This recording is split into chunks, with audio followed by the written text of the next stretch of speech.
Today on the Outlaw Ranch, I'm going to go back to my roots a little bit. We got some carpentry to do. My neighbor is a little disabled and he needs a grab bar put up on the outside of his shower. And unfortunately, there's not a stud there. So I got this scrap piece of oak from a project I did a few months ago.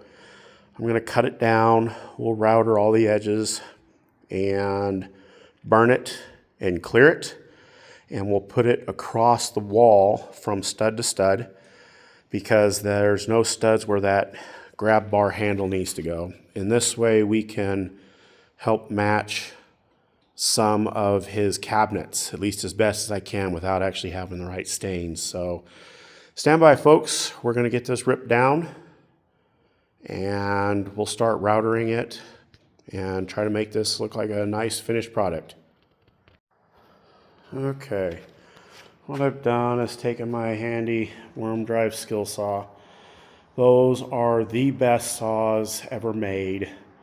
That one is actually pretty old. That saw there is like 30 years old. I bought that one brand new with my first paycheck when I was a carpenter, and it is very accurate. This little thin piece here is all that is left after I rip this board down in half.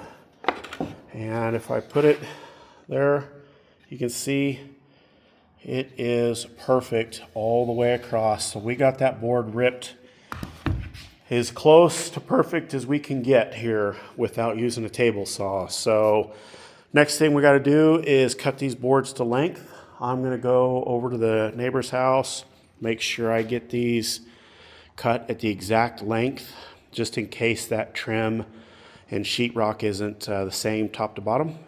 We'll get that cut, we'll get it routed, and we'll keep moving along, so stand by.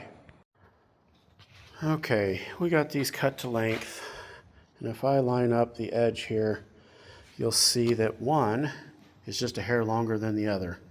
The top one is 19 1/4, the bottom one is 19 3/8, and they are going to be different because where the mud is built up in the corner, on the drywall, it's never exact, and that's okay.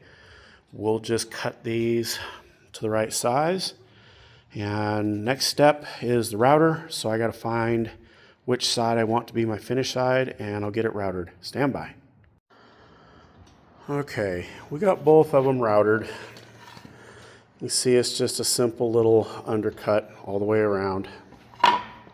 Same thing on this top piece. Now the reason it is not done on this edge is this is where the screws need to come through here. And if we had routed that edge, we would have had less material to bury the head of that screw in. So we're going to come in here and hopefully we can get a couple of countersinks in here. We just want the head to be nice and flush with this, but we don't want it to split, and oak will split if you don't pre-drill your holes in that. So that's why we didn't router these edges. Next thing we got to do is get the sander out. Let's get our marks cleaned off here, and we'll mark each one of these probably on the back side here. You can see this is why I didn't use the back side, these dark stains here. I was kind of looking for more of a uniform grain, which this side has.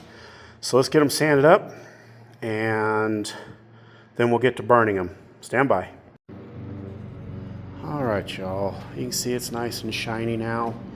I just finished putting a natural wood stain on it to kind of help protect it. The reason why it's dark like that with a natural stain is I did a little torch work with it. The torching of the wood, it's an old Japanese trick, and it helps with water resistance. Since this piece is going into a bathroom, it's a high humidity area, we wanted it to be a little more water resistant than, because of the humidity. So I burned it a little darker than I usually do, trying to help with that high humidity area. Inside of his bathroom, you can see where the paint is flaking off due to the humidity.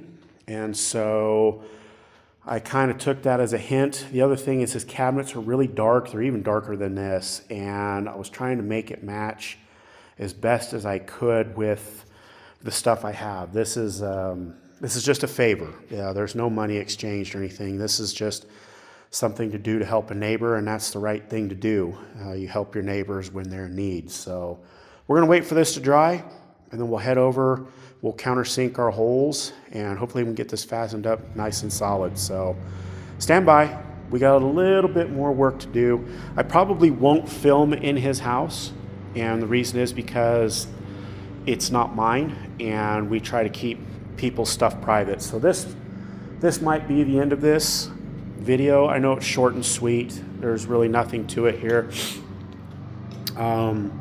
As always, like, share, comment, subscribe. This is something that I used to do a long time ago. I learned from my old boss.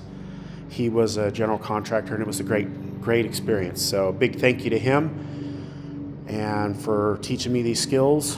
And I did pick up another subscriber, guys. Thank you so much. I am very appreciative of all the subscribers, and I hope to get more. But for those of you that have subscribed, just know from me and my family how grateful I am to you. And keep the comments up, and I appreciate it. We'll catch y'all on the next one.